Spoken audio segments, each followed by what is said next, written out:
在小城大事杀青16天后便匆匆离世。这部他笑着演完的作品，谁能想到背后全是透支生命硬撑下来的谢幕。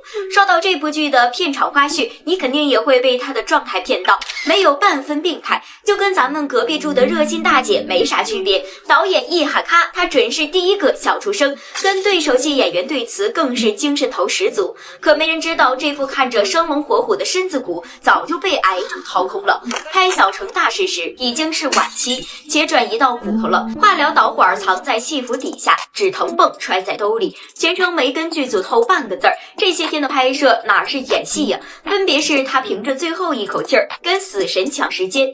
镜头前每一次爽朗的大笑，都是他把剧透压下去的伪装。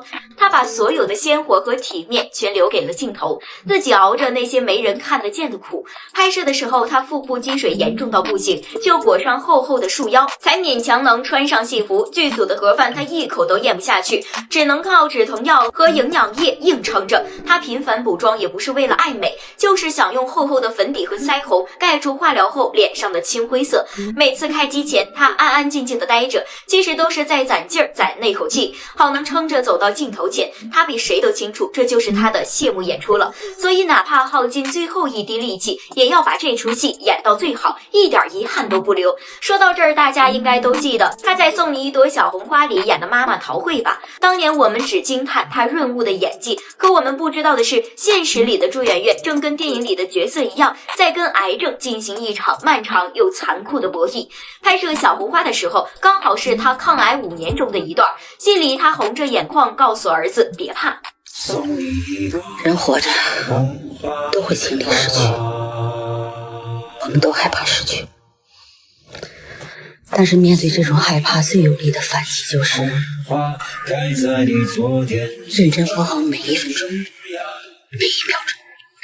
其实那句话也是说给自己听的。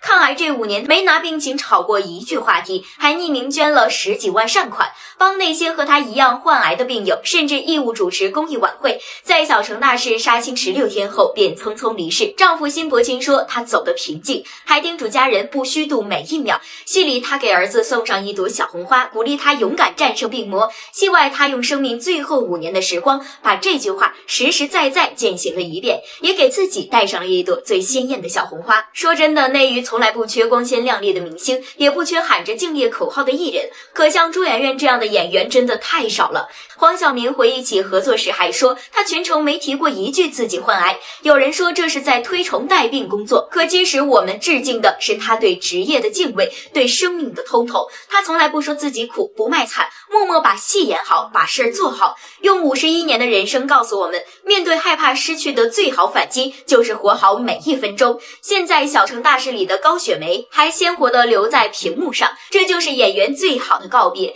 那些刻在荧幕里的身影，藏在细节里的风骨，还有他用生命浇灌的真诚与坚守，会一直留在我们心里。这朵小红花，朱媛媛当之无愧。